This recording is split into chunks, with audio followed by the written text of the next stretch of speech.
Hello, everyone. Welcome back to Move for a Movement. Been a bit since we've had an episode. I hope everyone is having a wonderful spring. I have with me here today the Teresa Fellion of Body Stories, Teresa Fellion Dance. Thank you so much for joining me today, Teresa. Yeah, thank you, Catherine, for having me. I'm excited to be with you in this space. Thank you. Yeah, so excited to have you.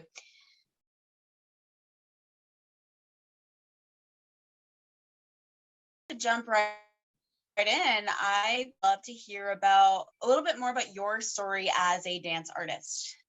When did you start dancing? When did you know that it was something you wanted to spend your life doing, if that was the case for you? How did that love for dance and that commitment for dance evolve? Oh, sure. Yeah, thanks for asking. It is, it's kind of, like many of us, I started dancing when I was like 2 years old. I just couldn't stop moving. So I think my mom, she isn't very interested in dance, but she was like, this kid cannot stop moving. And she put me in dance classes at the Y. And that was a good call because I loved it.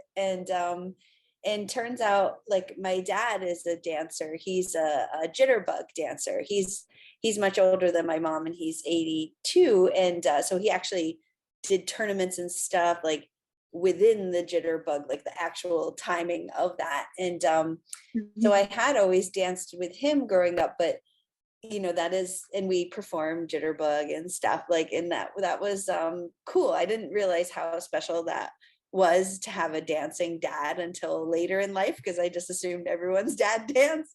But that's how it was. And so I did like a lot of tap and jazz, and I got into serious ballet when I was like 11, and like trained at Boston Ballet, and was in the regional ballet company at on the Cape, where I grew up. And we were so lucky. That was Marjolin Valley was our director, who was from New York City Ballet, and she just ended up in this really small town in Massachusetts. And that was really lucky for us that it was like good, solid training, and diverse repertory and stuff. And so that was something that I really loved, but I never felt, I love the foundations of ballet, but it never felt like, oh, I'm going to be a ballerina. Like that wasn't, I was more into like jazz and things like that. And so, then of course I went to college, and I was a French and English major because, being a dance major wasn't as prevalent back in the 90s. But I danced all through school, and even at Mount Holyoke, when the professor showed me like the modern dance classes, at first I was like, oh my gosh, like what is this? Like it's very granola, and I wasn't sure if it was like for me. And I was like, everything is so grounded. Like, what about being lifted? And I don't know. So it took me a while, actually. It took me a couple years in college to feel like an appreciation. And now I can't, like, I'm like completely transformed. Like I mean, of course I still like to take ballet and stuff, but it's funny like that now that I love that. But it was like a real switch, and then also just a couple like I had I've just gotten kind of like further and further away and realized how many dance forms that really do resonate with me. Like I lived in Cameroon for a year, and did all kinds of Cameroonian dance, and that felt very I felt very connected to that. And then I've done a lot of performed with a lot of hip hop choreographers, and I don't know. So there's just been a lot of kinds of dance that I've been fortunate to experience. I love it. And that all makes total sense, and gives me, even for myself, a better context of how you as an artist, having taken your classes, you can definitely see all those influences and that interest, the technical base, but also not being afraid to get grounded. So I love it.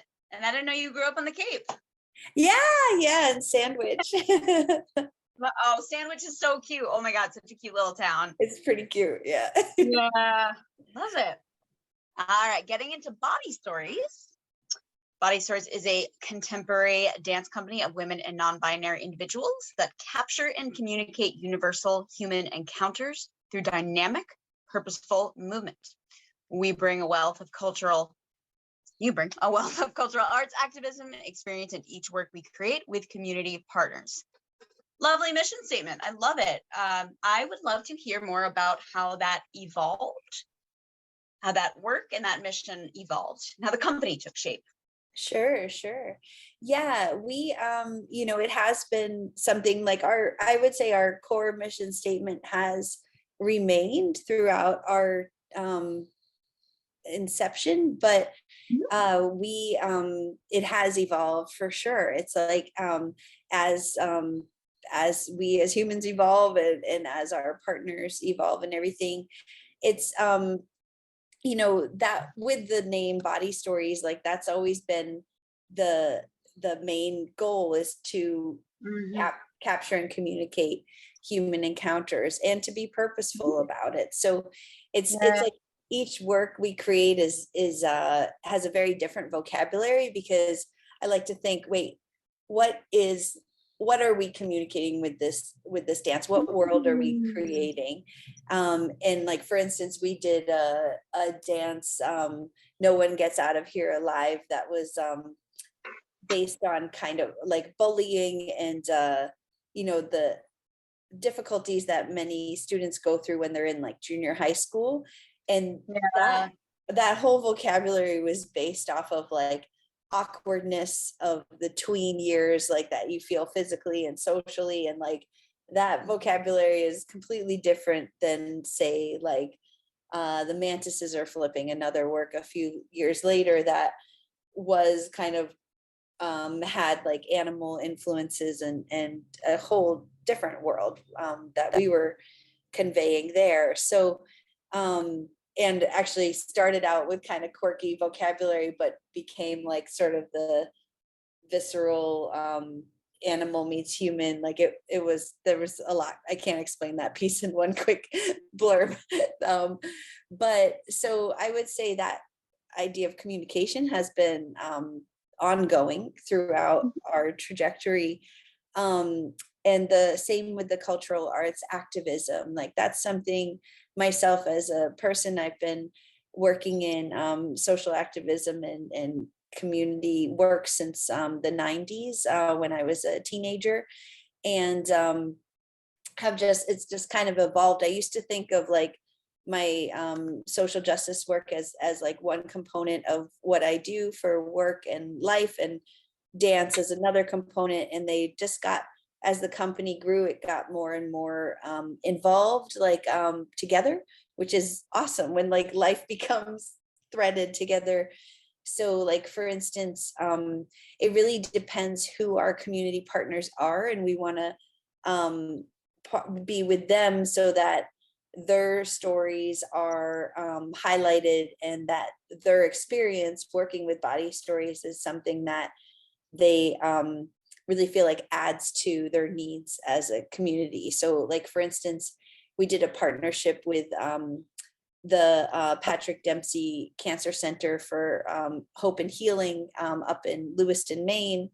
And we did workshops with a lot, like any clients of theirs that wanted to come, and their friends and family. And we had lots of movement that we could offer them, and prompts for them to create movement, so that it would really be their story. And we never come in and like, this is how it is, like it's they're invited to be with us, and we are kind of like a guide that hopefully furthers their own mission as different organizations and groups. And that's just taken on a life of itself. We've been doing workshops like that since the early 2000s, and yeah, it's like in Maine, and then we've done a lot of them in the Washington Heights Inwood area where I live.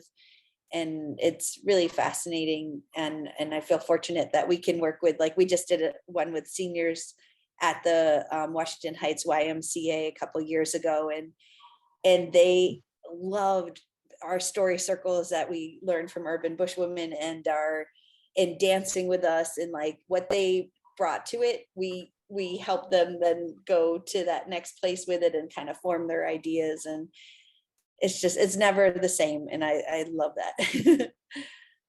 Love it. Well, you went ahead and answered one of my questions of sort of what does that work look like in a day-to-day sense. So that gives me at least a vivid picture, working with those community partners, being open to what they need, because you could come in and say, this is what we're going to do, but that's not really the most effective approach. Yeah, and I wonder also about having those different movement influences, how that comes into shaping those worlds, about making something that's animalistic in the body versus something that's like a teenager. There's a characterization of that, but you know what the vocabulary is. I wonder if having all those influences, that is part of that interest, and also, you know, does it help you in that process of creating that movement?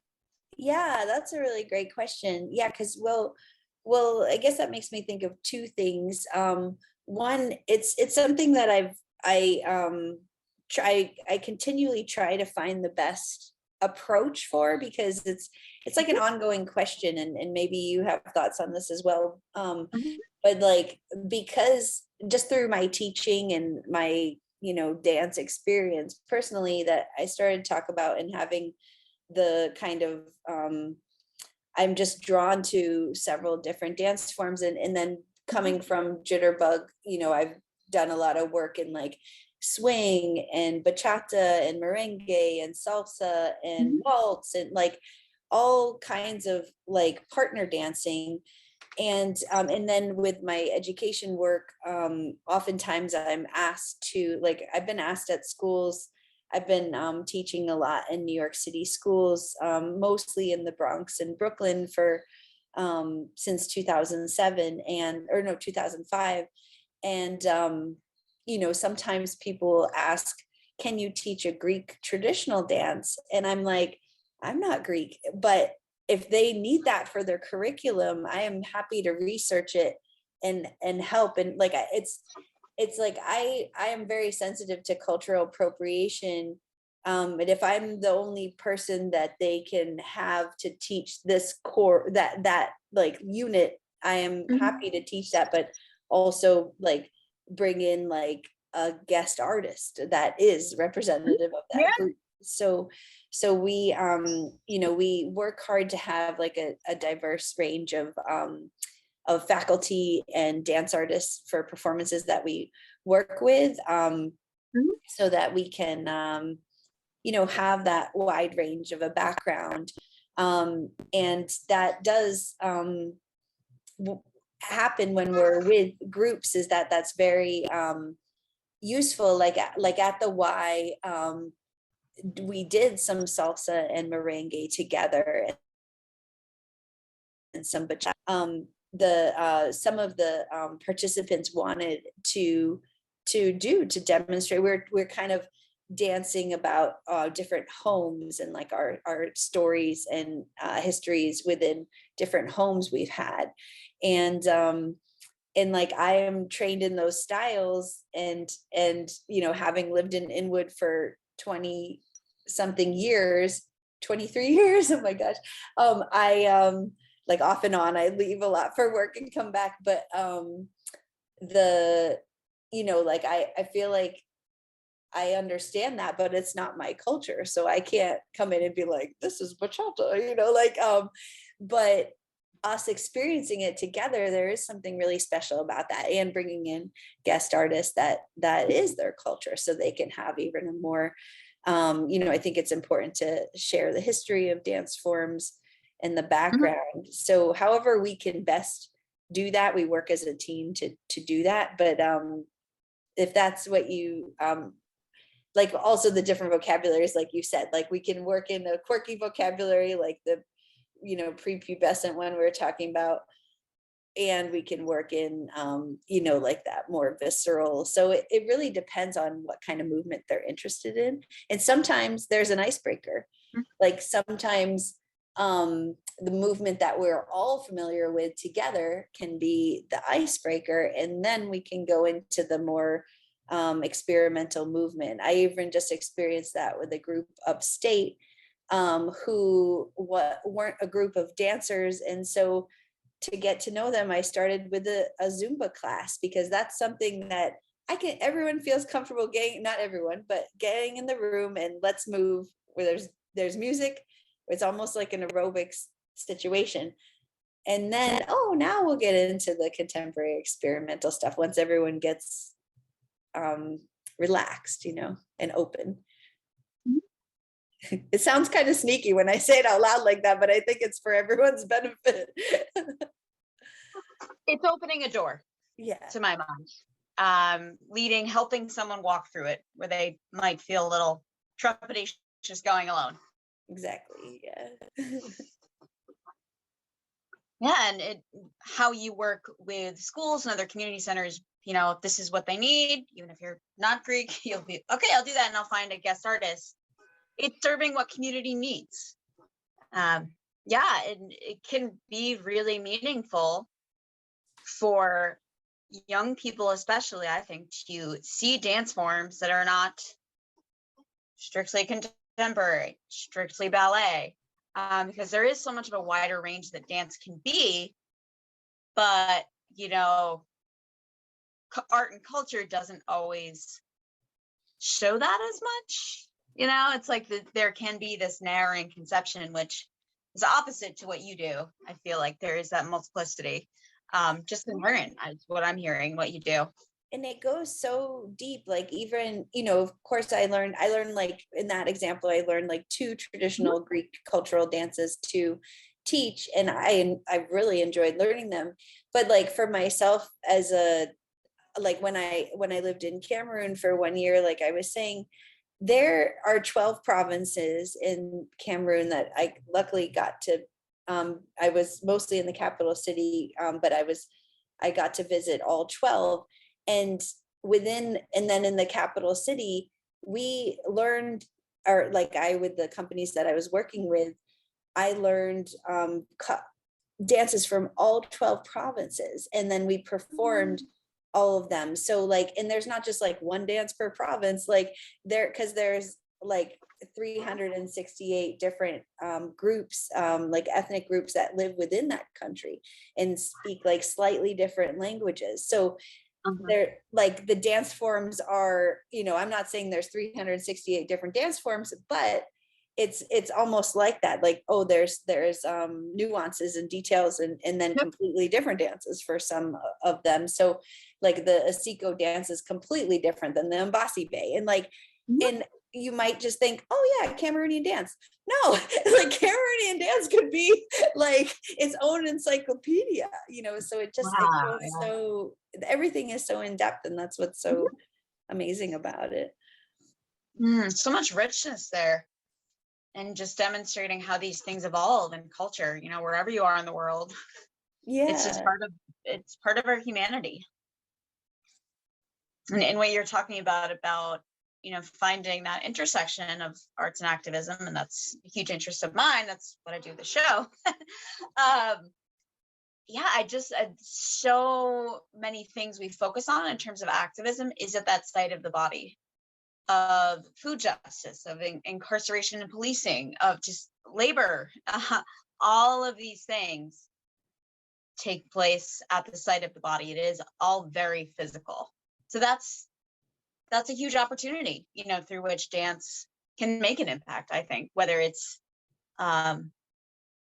opening eyes and bring other perspectives in the way that art can, it can feel like that sneaky back door of like seeing that, maybe having your thinking changed on something, or engaging with community groups, because it is such a communal experience. Wow. It can be solitary, but it can be such a community experience.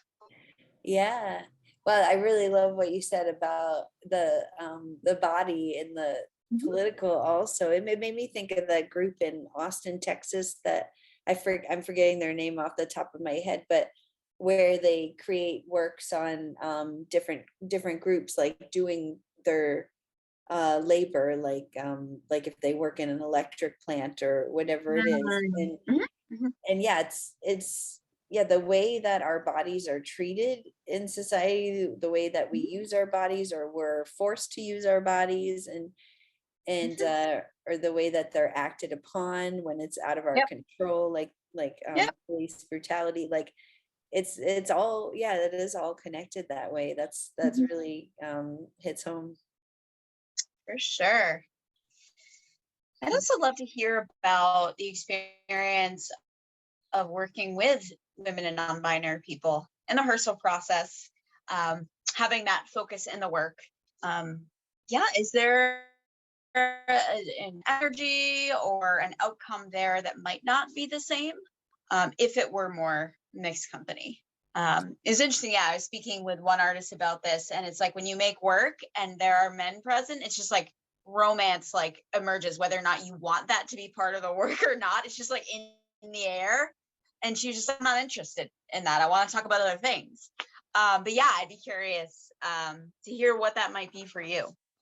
Yeah, it is interesting. I guess being a non-binary person, my whole view of how I look at gender is so all over,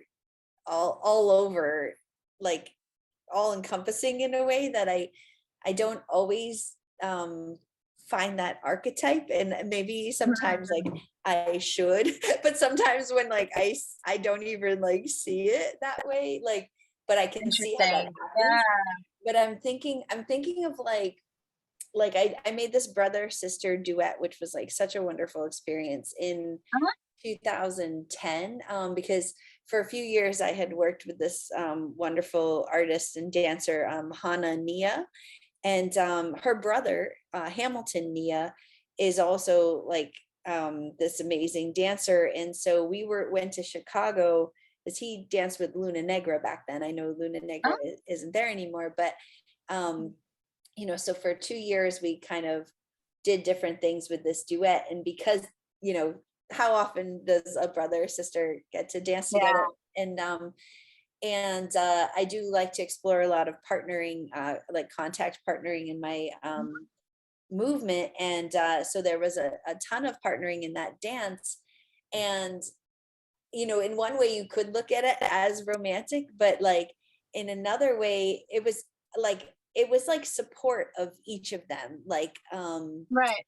and, Right. and I guess that is reflective of a sibling relationship, like they were supporting each other's in different ways. And I guess due to the nature of the partnering that we did, most and just how their movement, mostly it did seem like him supporting her, which does come up a lot with male female partnering. And Right.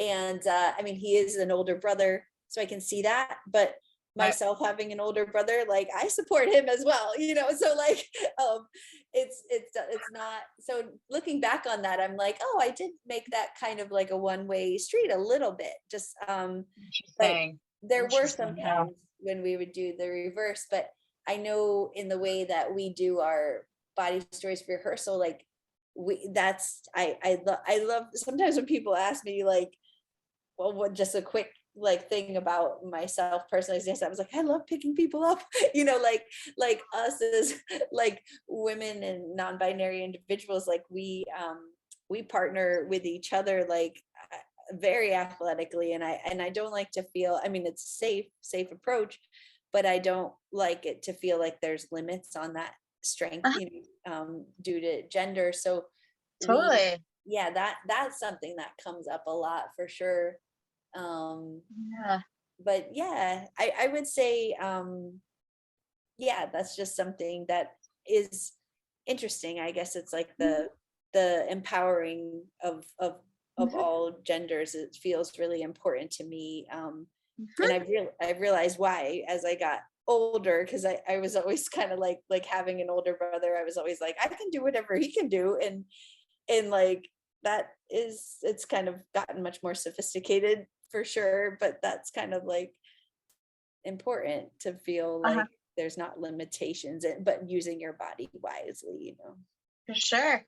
Yeah. And I feel like with the work I see as a reviewer, you know, I'm seeing around a work a week. Wow.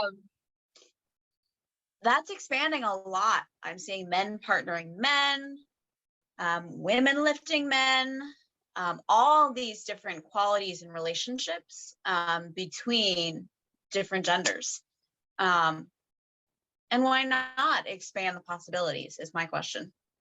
And let's also remember that, you know, in many indigenous societies, was this more expansive view of gender. It's a very colonial thing to be kind of black and white about male, female. Yeah, it's true. It's not always like point that out because yeah, we're like, it's been like that everywhere in history, and it's like, no, it hasn't. Yeah. Even people like to always point to like the animal kingdom. Sometimes you get that. I mean, I don't really get that too much in my circles, but I've heard that before, where, well, that's the natural way, you know, you procreate, that's what animals do. And I'm like, well, did you know that there's some species of lizards that are bisexual? Like that's not a solid argument. Yeah. Facts. Oh, love it. Yeah, again, you know, my next question, you just as you were expanding before, speaking so wonderfully about the work, you answer that. But I'd love to hear about maybe also tying in to what we were just speaking about your unique perspective, perhaps as a non-binary person, or, you know, we were speaking about before about your work in social justice. Yeah, do you think there is a unique perspective, approach, vantage point that your company bring to that intersection of art and social justice? Yeah, that's a great question. I know, I guess it's so hard because I think I try to always expand my lens to be so open to like what are the needs in the room, and maybe that's the educator in me. And but I think in a way, I mean, I think all you know, seasoned educators operate that way, and I think it's very important. But I think we do offer something special where we you know, almost like an anthropologist would, you know, like you're very observant and like taking in like being a witness, like an invited witness to really observe what each community group may benefit from, like, or what they're asking for, and then participating in that culture. Like, we don't always just show up the day of, like, it's like we are kind of integrating ourselves with them, getting to know, researching beforehand, getting to know the groups we're going to work with, and then you know, kind of being like a guide, but more like a guide that opens up their own ideas, like it comes from them, but it's very clearly led and directed, but it's like an invitation. And that love it. yeah, that feels like it's equal. Everybody brings something to the table, and it feels like the participants feel more ownership of what we're doing together. But that only comes from being like, you know, crafting what is necessary to kind of lead everyone in that way. So it could feel like, oh, you just show up and people do their own thing. No, it takes a lot of work to actually make it that open to like kind of craft the whole experience. Yeah. It's opening a structure and a space. And it does take a lot of work, but so does everything in life, I guess. Right. If it's worthwhile, everything valuable, you know. Yeah, Yeah. like we've been working long term with doing some well, it also got postponed due to COVID, but we're picking it back up. We're with the Cameroonian embassy in Washington DC, for instance, where we're gonna go there and perform. But I was like, they don't just want like a body stories performance, like some of the artists I still work with from Cameroon that like we still collaborate, like they're going to come here, and then we're doing it in Washington DC because that's the largest Cameroonian American population in the United States. And Oh, so wow. yeah, I didn't know that until we started all this research. I would assume like New York or something, although I know it wasn't New York because I've noticed there's like not too many Cameroonian people here. There's quite a big population in New Orleans, but Washington DC is like the largest. And so we're partnering with their DC area theater groups and dance Mhm. groups. So like they'll be a part of the performance, we'll be a part of the performance, we'll co-lead some workshops. So it's like everybody gets to do it together, and that's just so fun. Like I'm really Yeah. excited about that project. Even it's kind of been good that it's taken a few years to get it rolling. Like the delay was almost a blessing in disguise because we've been able to put more thought and planning into it. Right. Yeah. Love it. One of the reasons I love doing these conversations is I learn something new all the time. Biggest Cameroonian population in the US, DC, and I went to college there, so that's interesting. Oh, so yeah, that's Uh, interesting.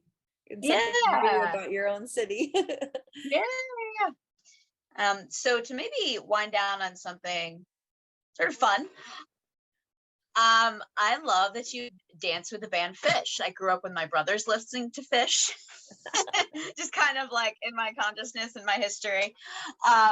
Yeah, and that brings my mind to really open cross-disciplinary connections where you might not expect them. You might expect it at like an performance art space in the Village, the West Village of New York City. You might not expect it at a Phish concert. So yeah, I'd love to hear you talk about if there's anything in that process. You don't have to like recap it all, of course, but anything that like to this day kind of sticks out to you about that experience. And maybe, if it resonates with you, your thoughts on working in that very cross disciplinary way in all sorts of spaces and contexts. Sure. Yeah, that was such a fun experience. And we're kind of, we're fortunate to have sort of an ongoing relationship with them. Like that those first concerts we did were in 2004, and it was at a huge outdoor concert, and we performed on several of the stages because it was a big festival. And so we were invited to do that, and it was definitely such a mixture of like it was a cross-cultural experience, I guess I would say, because my brother is also a big fan of Phish. That's how I thought to even be a part of this.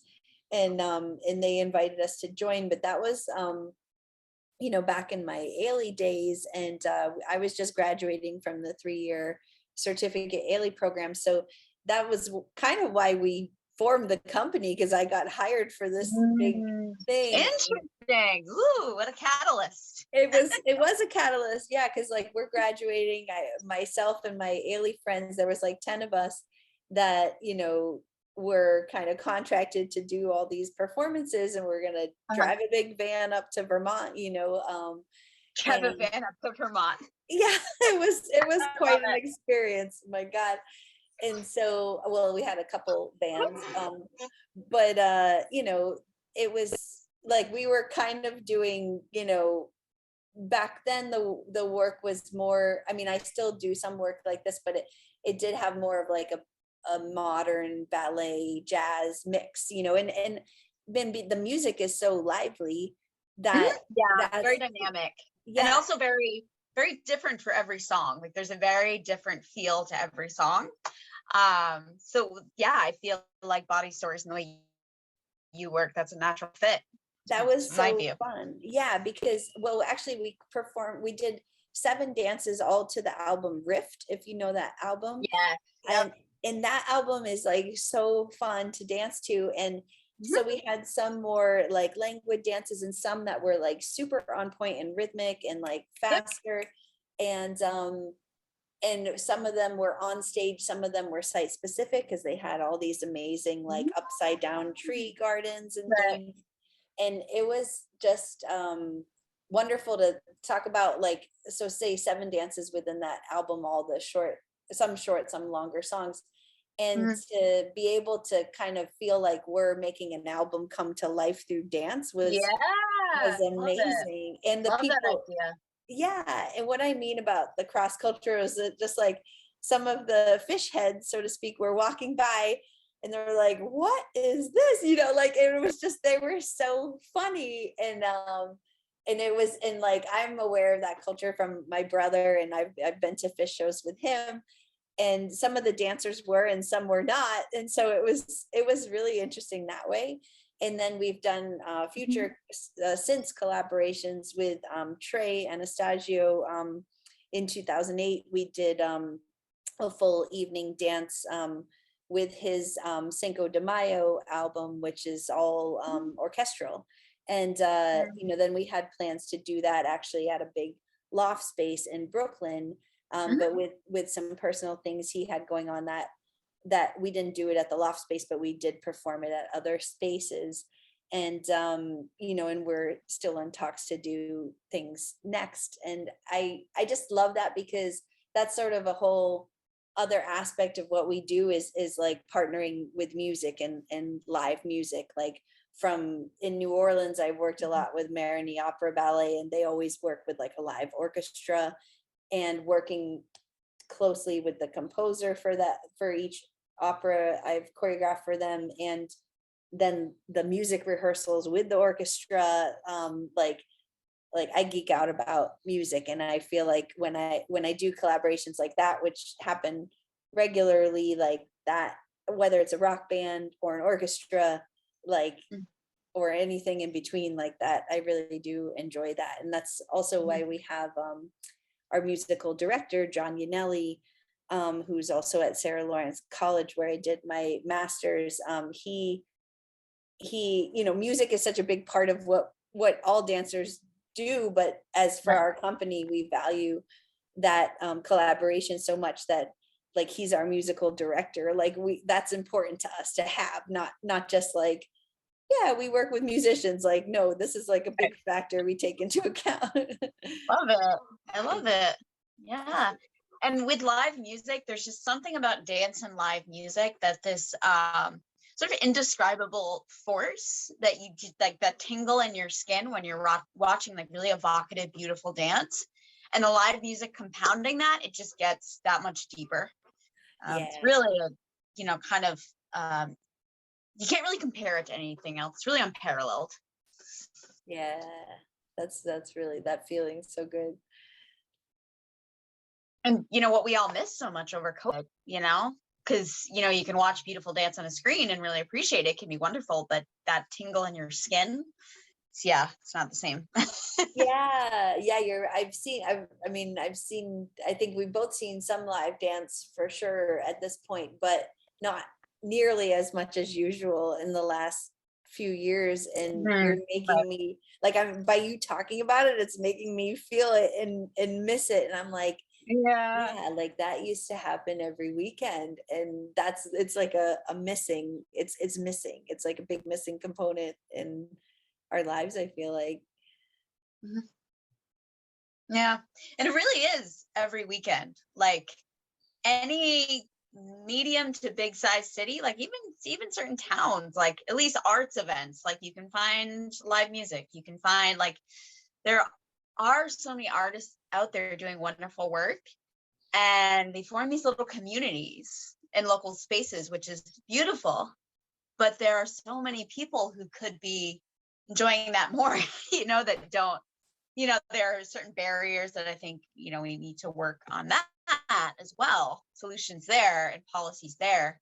But yeah, in a way, it like makes me sad that there's so much beautiful art happening that there are so many people out there just don't know about, and they would enjoy it if they did. Yeah, yeah, that's really true. I guess Random aside, something I'm passionate about. Yeah, that's really true. And also on a personal level, if you're someone who has enjoyed that like every weekend and then hasn't during COVID, it kind of gives even that much more empathy of like, wait, this is a void, and Yeah. I notice this as a void in my life versus how it usually feels. And so you're like, wait, let's learn how to share this with everyone, huh. I'm just thinking, Yeah. you're Yeah. just helping me realize, Absolutely. of course, intellectually, I realize what a void that is, but now hearing you describe it, I'm like, yeah, I do Mhm. still really miss that a lot. Yeah. It's definitely something I'm very grateful for in my reviewing work. The fact that that's a big part of my life, kind of my social life too. I'll bring a friend along, and we'll go for dinner or coffee. Yeah. Yeah, yeah. I love it all. We've been talking for a bit. I guess to wind down, you talked about the event at the Cameroon Embassy. DC folks, stay tuned. Yeah. Anything else coming up that we can support you with? How can we support you with? What are you excited about? What's on the horizon? Thank you. Yeah. Well, we were talking about being busy before we got on the call, and it is true. Like I'm excited that things are, we've been fortunate to work throughout COVID, and however many different ways, we had to adjust and navigate. And I'm all about safety, so I'm glad to have done that, and to continue to do it. But it does feel like, so it feels like we have been doing things throughout, but it also feels like things are opening up even more. And so the month of May and April, we had like, it almost felt like either a large scale teaching engagement or performance every weekend for the past 2 months. And I'm like, oh my Wow. goodness, here's some momentum, like, because it just, Sure. Yeah. it's, so that's been really busy. So what we have, like, I'm sort of still in the thick of that, but what's still continuing is you know, well, we have an art center upstate that we recently started, Middlebrook Arts Research and Residency Center. And so we Mhm. have a weekly class series that I just started there to kind of get to know the community in that way, and invite them to come dance once a week with us for adults and teenagers. And so that's continuing through the end of this month. And we have a guest artist who's coming for a residency there, Melissa Riker from Kinesis Project. Nice. And so that will be really fun, and do a showing of her work as well as her leading one of the classes. And Mhm. then we're getting ready for a performance at Perry Dance on July 10th. And that will be, Nice. yeah, that'll be special because it's two dancers I've been working with a lot this year, Sabrina and Mhm. Emma.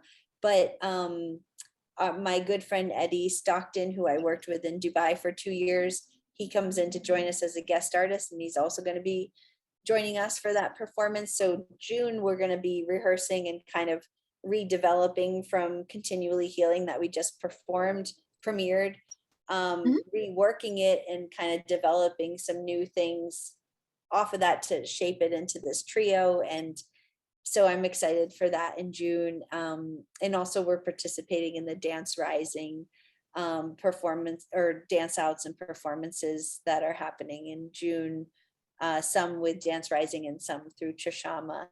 So yeah, those are all kind of the right away. Oh, and our summer intensive in July. Mhm. That's July 25th through 29th, and it's in person and online, depending how people want to join. And that's something we've done for a few years now. And Mhm. I'm really excited about this year's one because it's well, it's technique and composition and improvisation, but then also there's mentorship for people to create their own works, whether that's for dance, film, or live. Mhm. And so, and we have like evening activities, so it's like a really in-depth experience, and it's been so fun to like build off the summer intensive each year and be like, oh, let's add this element, and there will be a performance at the end. So yeah, those are kind of a few of the upcoming things we have. All wonderful stuff. Company's great about keeping people posted on social, keeping people updated, all the things happening. So we will definitely put all the handles in our posts and encourage people to follow so they can stay updated and join in the moving fun, the moving wonderfulness.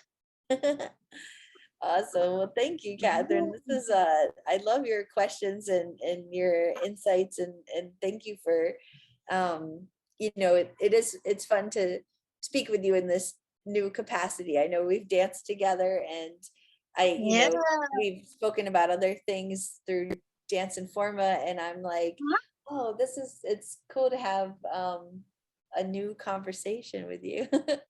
Yeah, and I actually don't even know if we've ever met in person. We will fix that. We will. That feels weird, because I think the first interview we did together was, well, I was in New Orleans, so it was 2017 or 2019. So that really, I was in New York City, but I think we were on Zoom. Yeah, or like a Facebook call or something. I don't know. It was some kind of. You might have been in Boston about to move to New York, actually. Like, I think so. Who knows? I don't know. I was in New York that long, so that wouldn't. That actually surprised me, because I actually felt like we've met in person. So I was like, wait, really? I could be wrong, but I don't know. Well, now I'm excited. Big hug coming your way. July it might be, but definitely keep me posted about July, because I'd love to see some New York folks out there. I'd love to see you there as well. So. Yay. All right. Well, thank you so much. It was so lovely speaking with you, and we'll talk soon. Yeah, you too, Catherine. I'll see you soon. Thank you. Yeah, thank you, and everybody out there, thank you for joining in, and have a lovely day. We will see you next time. Okay, bye. Bye.